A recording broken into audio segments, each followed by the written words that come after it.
नमस्कार दोस्तों, आज हम अनुवाद की प्रैक्टिस करने वाले हैं। अनुवाद के वैसे हमने काफ़ी सारी वीडियो बनाए हैं और एग्जाम में तो काफ़ी इजी सेंटेंस आते हैं, मगर हमें बहुत सारी डिमांड हो रही थी, सर आप थोड़ी टफ सेंटेंस की प्रैक्टिस करवाइए।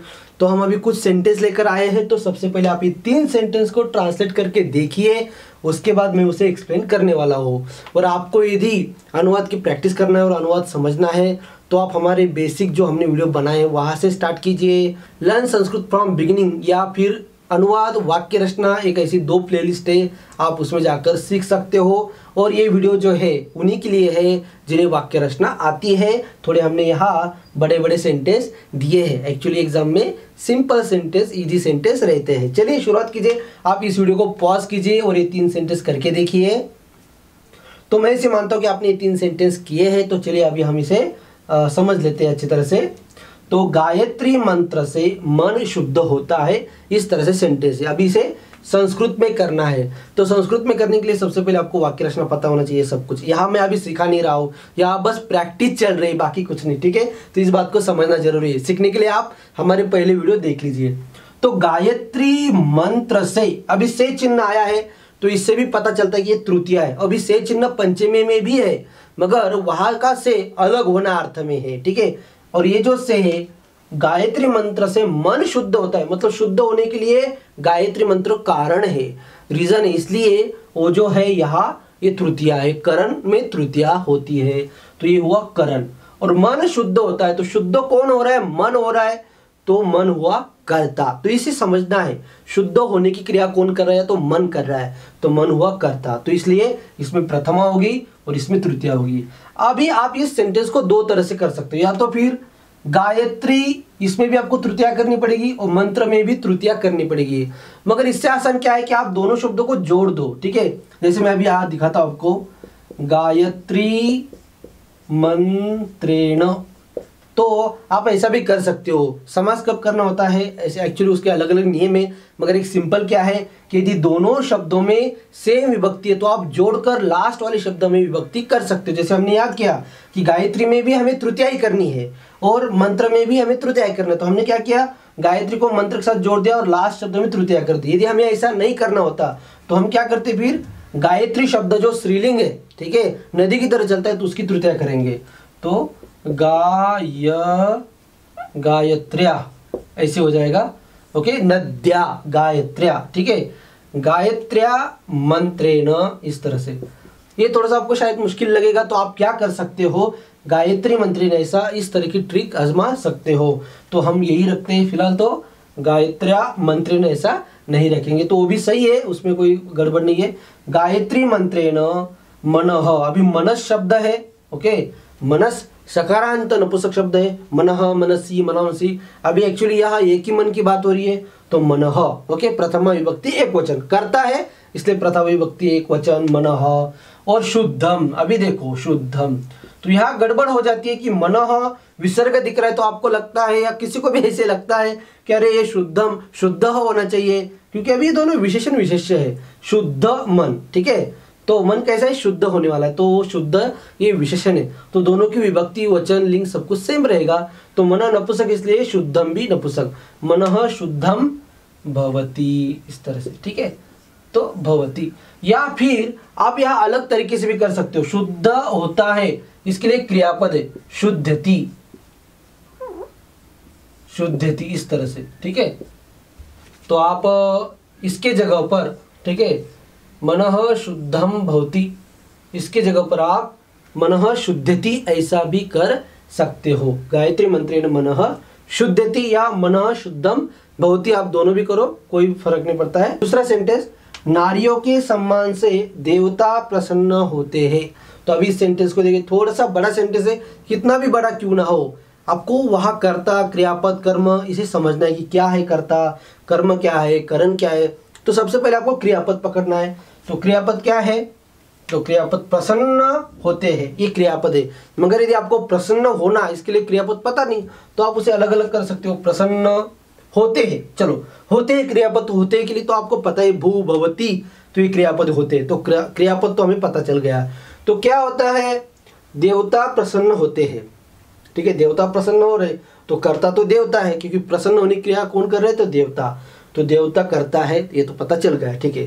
तो ये प्रसन्न होने वाले देवता, इसलिए वो उसी की तरह चलेगा, ठीक है। अभी आगे देखते हैं। उसके बाद सम्मान से, अभी सम्मान से चिन्ह आया है, मतलब यहाँ तृतीया। अभी पंचमी तो नहीं करेंगे क्योंकि सम्मान से प्रसन्न होते, सम्मान की वजह से प्रसन्न होते, तो ये तृतीया है, करण में तृतीया, तो यहाँ तृतीया। तो ऐसे डिसाइड करना है, देख लेना हमने जो नियम याद किए या समझ लिए उन्हें यहाँ ठीक तरह से फिक्स करते जाना है। नारियों के, अभी के चिन्ह आया है, तो के चिन्ह षष्ठी का है, का के की षष्ठी और रिलेशन भी है, तो और के से भी पता चल जाता है कि यहाँ षष्ठी करना है। तो नारियों के, तो पहले यहाँ से अभी शुरुआत कर देते, नारी नाम, नारी नाम सम्मान से तृतीया करना है, नारी नाम सम्मानेन, नारी नाम सम्मानेन देवता, तो देवता के लिए देवाहा शब्द है, बहुवचन करेंगे क्योंकि बहुत सारे, देवाहा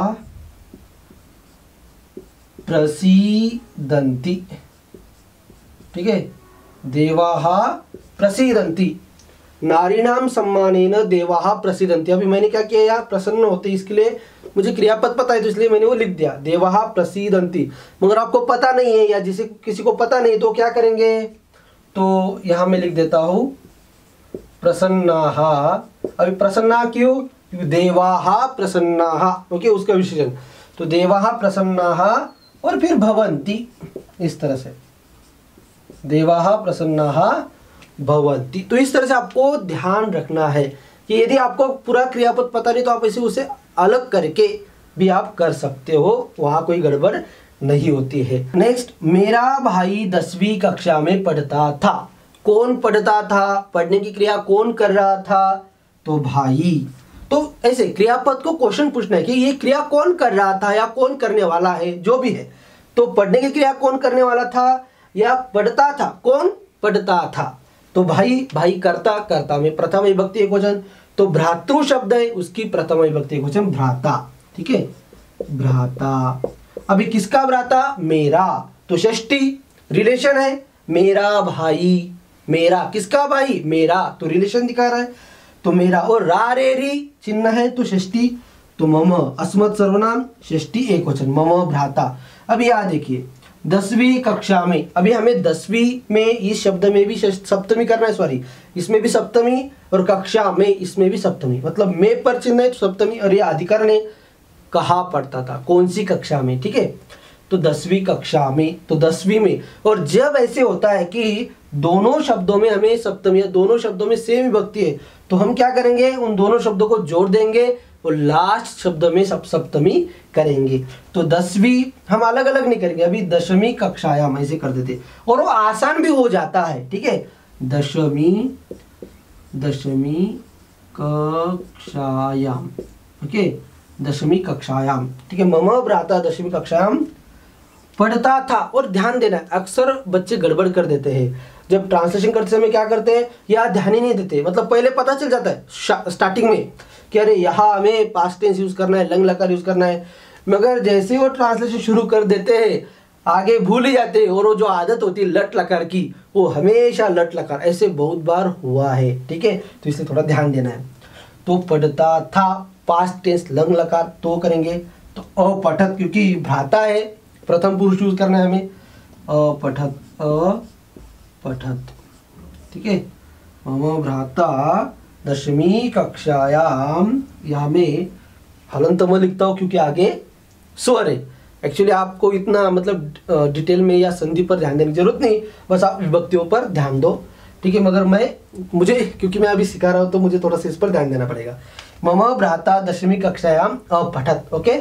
तो इस तरह से आप सेंटेंस कर सकते हैं, और भी हम कुछ सेंटेंस देखते हैं। अभी देखो यहाँ पढ़ता था, इसके लिए और भी है, ठीक है ना। अभी ये हुआ सिंपल, जैसे आपके लिए मैं बता रहा था। यदि इसे परफेक्ट करना है तो क्या करना होता है, था के लिए हमें एक अव्यय यूज करना होता है, जैसे हम यूज करेंगे यहाँ पठति स्म। यहाँ जो स्म का प्रयोग है, अभी स्म का प्रयोग जो होता है ये बहुत ही सिंपल प्रयोग है। जब लट लकार को पास्ट टेंस में करना होता है तब आप स्म का यूज कर सकते हो। आपने यहाँ पठति लिख दिया तो सिंपल है, आपको पठति यूज करना है, ये कर्ता के हिसाब से। अभी कर्ता एक वचन है तो इसलिए हमने पठति कर दिया और प्रथम पुरुष पठति और बाद में स्म। तो स्म से ये परफेक्ट ट्रांसलेशन हो जाता है, पढ़ता था। ओके, मम भ्राता 10वीं कक्षायां पठति स्म, पढ़ता था। तो इस तरह से भी आप कर सकते हो। मतलब आप पठत यूज करो या फिर पठति स्म आप यूज कर सकते हो। मतलब आपको यदि लंग लकार याद नहीं तो भी आप स्म का यूज, मतलब लट लकार यूज करो और स्म का यूज करके भी आप सेंटेंस बना सकते हो, गलत नहीं होगा। ग्रामेटिकली जो पेपर में जो देखा जाता है, पेपर में सिर्फ ग्रामेटिकली सही या नहीं बस यही देखा जाता है। मतलब इतना एकदम परफेक्ट है या नहीं है इसके बारे में नहीं सोचा जाता है। ठीक है, तो और मैं कुछ सेंटेंस आपको देता हूँ, तो आप ये 3 सेंटेंस करके देखिए और फिर बाद में मैं एक्सप्लेन करता हूँ। तो चलिए, अब मैं ऐसे मानता हूँ कि आपने इन 3 सेंटेंस को किया होगा, तो अभी उसे मैं एक्सप्लेन करता हूँ। कल उमा कहा थी। ठीक है, अभी सेंटेंस बहुत ही सिंपल सेंटेंस है। तो कल के लिए क्या है, अभी थी है, इसका मतलब पास्ट टेंस है, तो यह। इसमें अक्सर बच्चे गड़बड़ कर देते हैं, कल यह। अभी अव्यय इसलिए यहाँ कोई चेंजेस नहीं है। उमा नाम की लड़की, यह उमा कुत्र आसित, ये तो बहुत सिंपल है, आसित। और ऐसे ही सेंटेंस बोर्ड एग्जाम में आते हैं। अभी ये जो सेंटेंस था, ये अभी जो जून जुलाई में जो एग्जाम हुई थी फेल हुए बच्चों की, उनके लिए इस तरह के सेंटेंस थे। तो उसमें से एक सेंटेंस मैंने लिया है अभी, और वो मैं आपको बता रहा हूँ कि ऐसे ही सिंपल सेंटेंस होते हैं। ठीक है, मैं सुख से जीता हूँ। तो मैं के लिए क्या है, अहम है, अहम सुख से। अभी सुख से चिन्ह है, सुख से जीना। अभी यहाँ तो तृतीया है, सुख से, अहम सुखेन और जीता हूँ, जीवामी, एक क्रियापद है, जीवामी, अहम सुखेन जीवामी। ये तो सिंपल सेंटेंस है, ये दोनों भी सिंपल है। व्यवहार कुशलता सफलता देती है। ठीक है, अभी जीवामी क्यों आया यहाँ, क्योंकि मैं, अहम उत्तम पुरुष। ठीक है, इसलिए उत्तम पुरुष। ठीक है, क्योंकि अहम आवाम वयम जब भी रहते हैं तब हम उत्तम पुरुष यूज करते हैं, इसलिए यहाँ जीवा में उत्तम पुरुष हमने यूज किया है। नेक्स्ट, व्यवहार कुशलता सफलता देती है। तो यहाँ देखिए, अभी देती है, कौन देती है, व्यवहार कुशलता देती है। क्या देती है, सफलता देती है। तो देने की क्रिया व्यवहार कुशलता कर रही, और क्या से जो भी, मतलब कर्ता को क्रियापद से क्वेश्चन पूछो, जो भी आपको आंसर मिलेगा वो होगा कर्म। तो सफलता कर्म है, ऑब्जेक्ट, तो उसमें द्वितीय होगी।